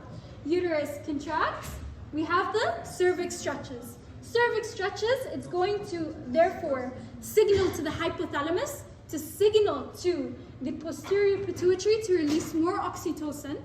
And this oxytocin again will stimulate the uterus to contract. So this positive cycle over here, and there's also this positive cycle over here between the prostaglandin and the uterus contracting. Uterus contracts, more prostaglandin, and so on and so forth. Cervix stretches, more oxytocin, more contraction. Does that make sense? So how many positive cycles do we have in the whole labor? 3. Well done. What can interfere with the initiation of labor? So anything that's going to affect prostaglandin, any antiprostaglandin drugs, is going to interfere with the initiation of labor. For example, ibuprofen. This is a very, very small part that is mentioned. That's just for you guys to know, just in case. Yeah, question. And this is not ChatGPT generated. I found it in the question bank. So what, except which of the followings is not involved in the onset of labor? Aspirin. Aspirin and similar drugs. Got it? Yes. Perfect. Release from the what stimulates the uterine contractions during parturition?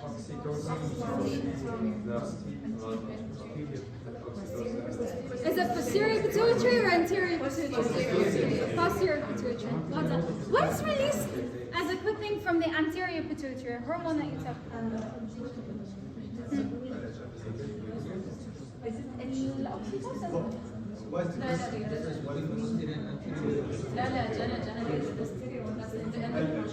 لا لا it's gonna be mentioned. Related to this. Posterior and anterior. أيوة في let down reflex. But they don't know the exact difference until endocrine system. You may have LH and FSH, right? Sorry? LH and FSH. Not really that. No. By No, the I meant gene. oxytocin because oxytocin when we come to Yeah, but you asked a question about the interior. What was it? No, I was saying which hormone you guys took here in this chapter that is released from the anterior pituitary. Yes, the LH. LH is released from the posterior pituitary. Never mind, I don't want to The confuse. posterior is oxytocin and ADH. You didn't take the correct job. Yeah, I was just referring to the oxytocin. Sorry, I don't want to confuse that. Prolactin, everything is interior. Yeah. Okay, now let's get into the stages of labor. So, the longest stage of labor is known as the dilation stage. Now, there are many steps here. Usually, the questions that come relating, by the way, to the 3 stages are very, very simple, and we're going to have a look at them. But just to go over the main important things, because I know we went over the time by a lot. We have, first of all, in true labors begins with what hormone did we say, by the way? Prostaglandin. Okay, prostaglandin increase, true labor. It causes the regular contraction, and then it basically starts at the upper uterus, and then it goes down to the lower part of the uterus. As we go on and progress through a labor, the contractions become more often, they become stronger, and they, as I said, extend to the lower part of the uterus. We have something called the cervical effacement, and that basically means the thinning of the cervix. As you can see over here, the cervix is becoming thinner and thinner and thinner, which allows the baby to come out. We also have the water breaking, so the amniotic fluid, water breaks. I mean, in every single movie, pregnant woman is giving birth once the water breaks. And then you also have something called known as the engagement. So that's once the baby's head enters the true pelvis. Okay? You also have the head rotating to the anterior posterior line, and this allows it basically to better come out of the cervix and the vagina. Amazing. Then we have the expulsion stage, so that's the second stage. So the period where there, as you can see over here, full dilation. Now, when we reach full dilation, what do we call this? Crowning, exactly. So once we reach the full dilation, we call this, or it's known as crowning, where really during the expulsion stage, now I didn't mention any kind of minutes or times because I don't want you guys to focus on the statistics or numbers much because they're not going to ask for it. But it's going to be more frequent and it's going to be more strong.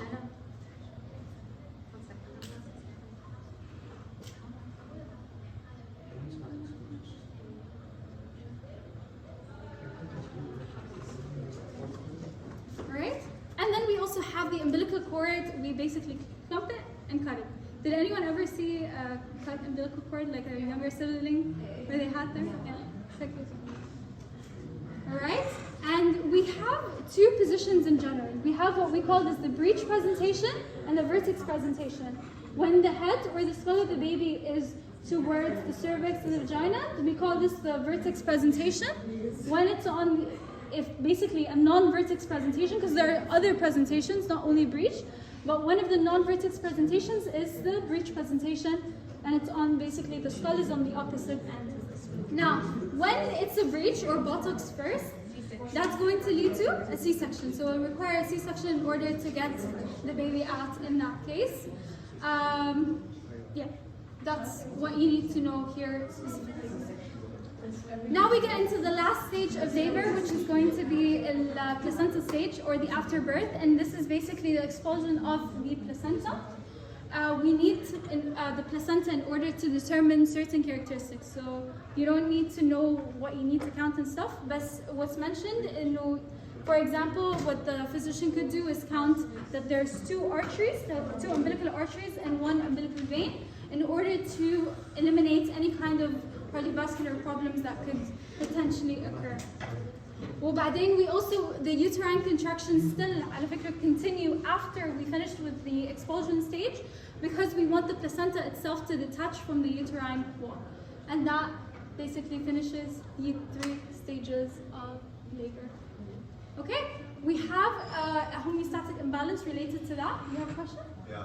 Go first. Why do the doctor check about the presence of two arteries in the vein? Because it could link or indicate certain cardiovascular problems.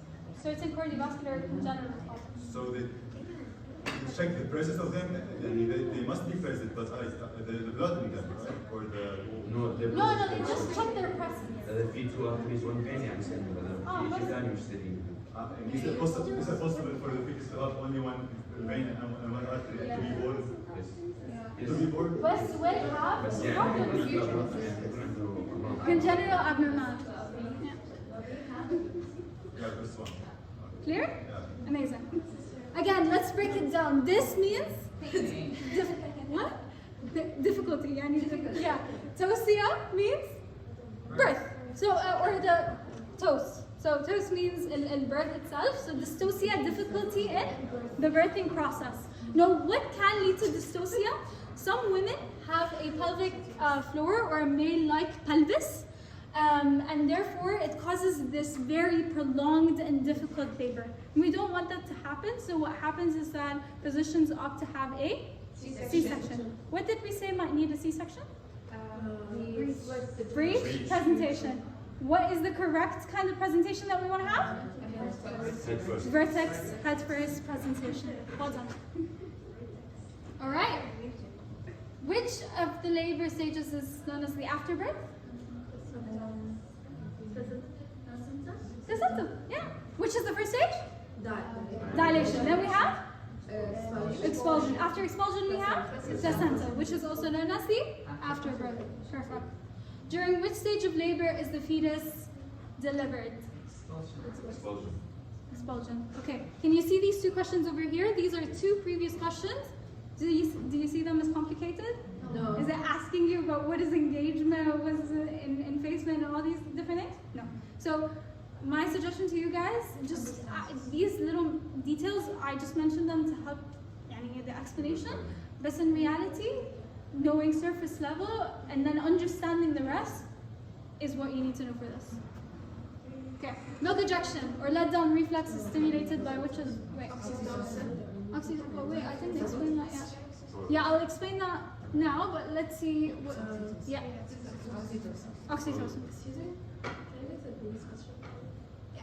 What's the The expulsion stage. Okay? The placenta is delivered in the placenta stage. Alrighties. So we come now to the infant. Yeah.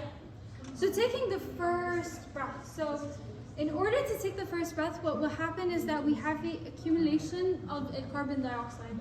Accumulation of carbon dioxide basically sends signals to what? What do you think sends signals to? This respiratory center in the medulla.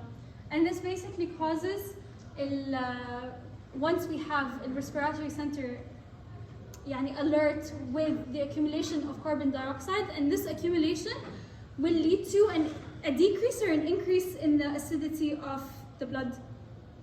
CO2, is it acidic or basic? Acidic, okay? So it increases the acidity of the blood, leading to something that we know as central acidosis, okay? So because CO2 in itself is acidic. فلما بيحصل الcentral acidosis, this sends signals to the respiratory center in the medulla, and therefore the baby is able to then take their first inspiration or their first breath.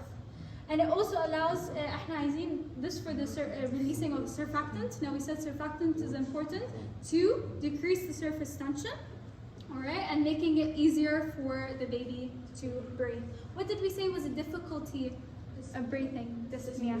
And pregnant women experience this because of what?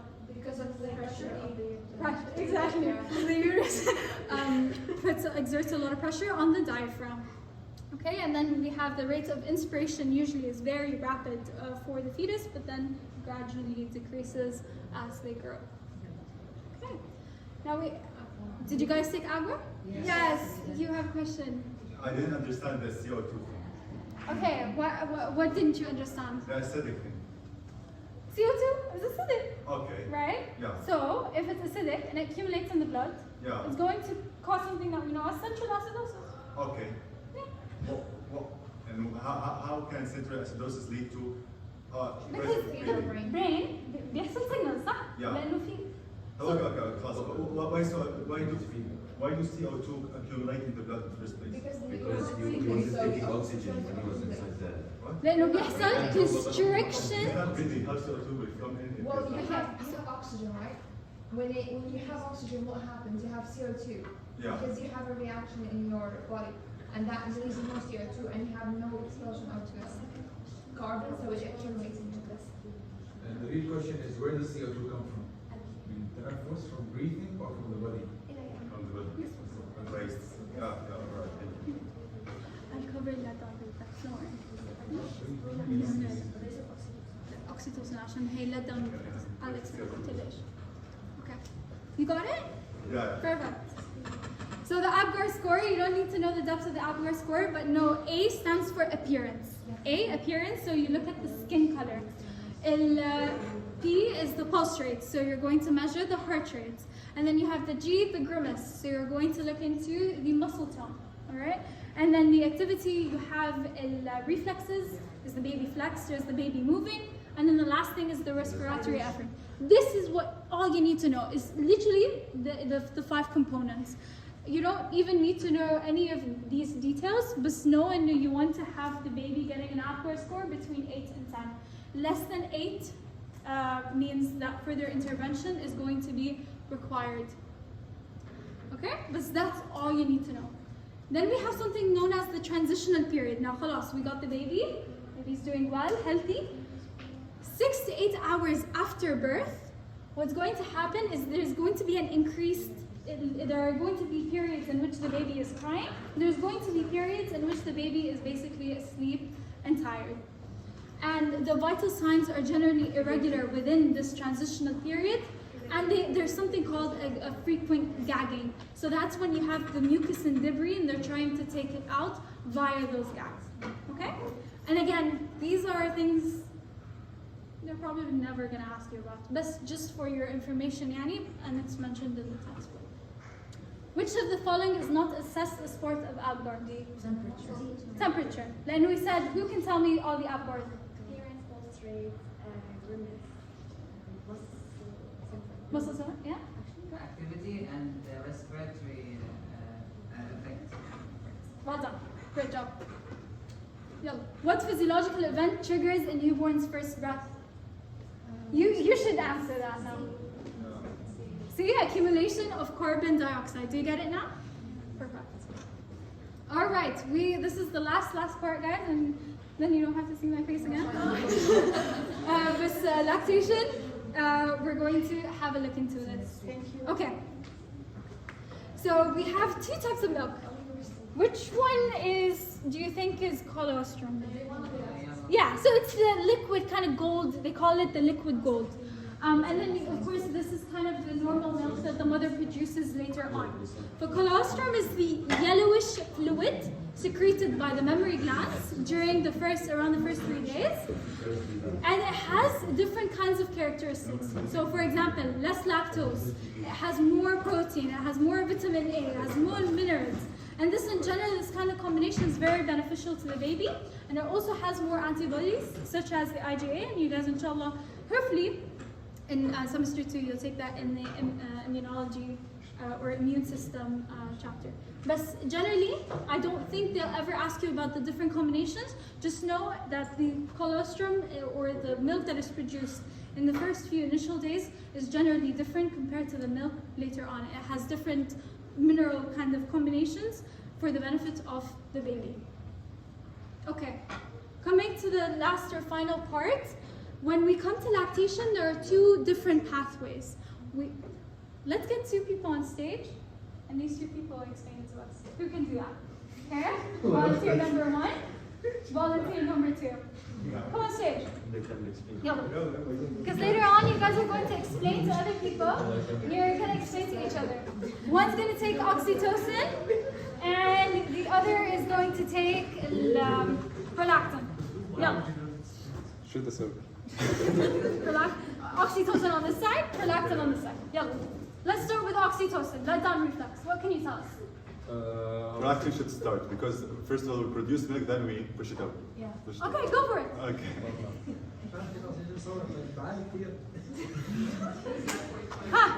Yeah, begin. Okay, the suckling of the nipple of the mother will stimulate the hypothalamus to release prolactin. Okay. Right? Okay. But before that, what happens? Before the prolactin is released from the anterior pituitary, what happens? Send signals to what? To the Hypothalamus. Hypothalamus. Okay, with hypothalamus, but in order to send signals to the anterior To the anterior pituitary. Pituitary, yeah. Okay. What does it release? Something. What's that something? It doesn't say anything. Prolactin releasing factors. Where? PRFs. Yeah, that's true. Yeah? Yeah? Okay, let me start again. Yeah. First of all, we have the suckling. Yeah. From the suckling to the hypothalamus. Hypothalamus. The hypothalamus releases these factors, PRF as something, and the PRF as something goes to the anterior pituitary gland, which will secrete the pituitary, the prolactin, and this prolactin will go to the mammary glands and just trigger the formation of the milk. Production of milk. Production, but not the secretion, only the production. Only the production. And then will come the oxytocin. Let them reflex. Can everyone give him a round of applause? I have a question, please, about the prolactin. Yeah. How is the suckling, does that? Because logically, the milk will not be produced until the baby suckle. No, but we have the milk production. But whatever milk initially it would come out by let-down reflex. Yani whatever milk is produced, first it will come out by let-down reflex, and then as the baby is suckling, we then have the milk production being. So the milk will not be produced until the suckling? لا بس we have two different mechanisms. The prolactin with the milk production, and then the let-down reflex with the oxytocin, which your friend over here is going to explain. Okay, so as the baby begins to breastfeed, the hypothalamus will begin sending efferent impulses to the posterior pituitary, where oxytocin is stored. And as we know, oxytocin is usually related to anything like relaxing or the let-down reflex that we're going to get to. So oxytocin will be released from the posterior pituitary, and it will stimulate the myoepithelial cells of the breast. So myoepithelial, muscle epithelial lining. So the lining of the muscles, right? Lining of the muscle cells will begin to contract, which will also lead to a let-down reflex where more milk is ejected through the ducts of the nipples, which again will go back in a positive feedback loop to the breastfeeding, which will continue the oxytocin release from the posterior pituitary for the let-down reflex, and on and on and on.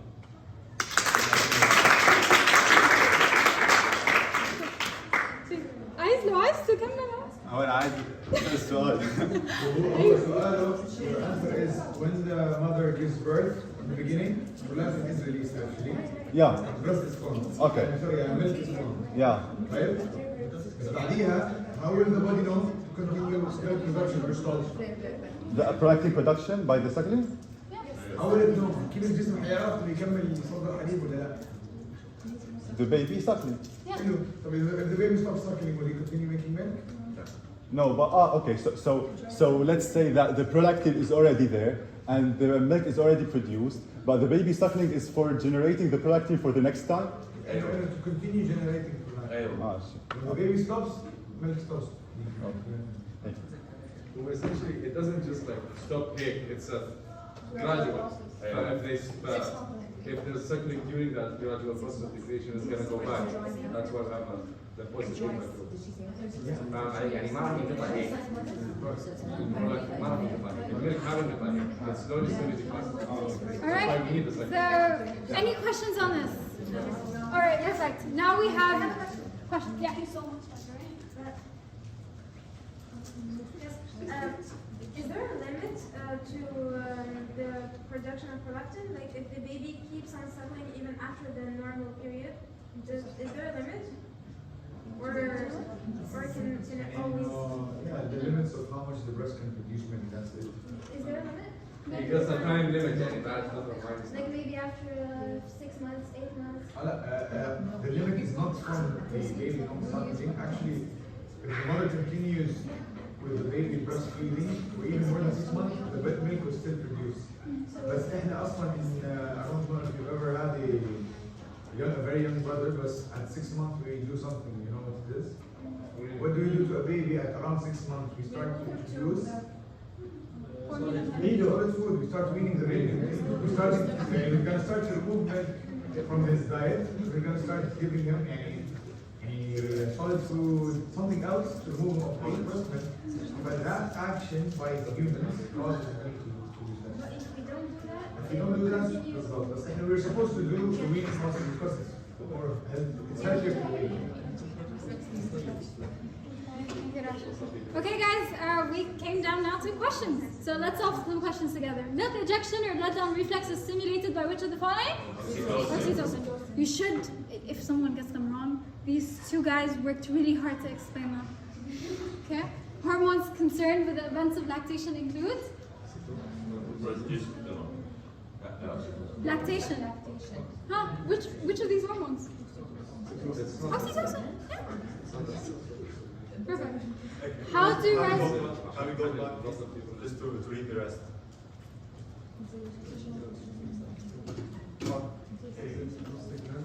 Is that like estrogen and progesterone contributes during the pregnancy? True, but the events of lactation itself, after pregnancy. Yes, it's the diet thing. Oxytocin. Nice. How do rising estrogen levels at the end of pregnancy prepare the cervix for dilation? What does it do? Remember the diet. So we have rising estrogen levels. What would we say? Do we want to go back to the diagram? Let's go back really quickly.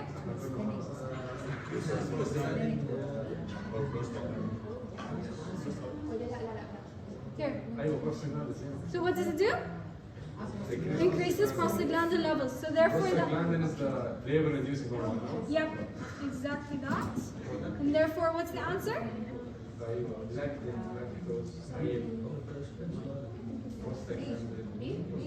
B is the answer. Does everyone get why B is the answer? Yeah. Perfect. Okay. Which two chemical messengers are more effective in driving myometrial contraction? It's going to be the oxytocin. Yeah, prolactin. Yeah. Which condition is this? Microcephaly, intellectual disability, abnormal growth? Fetal alcohol syndrome. Last question? No question.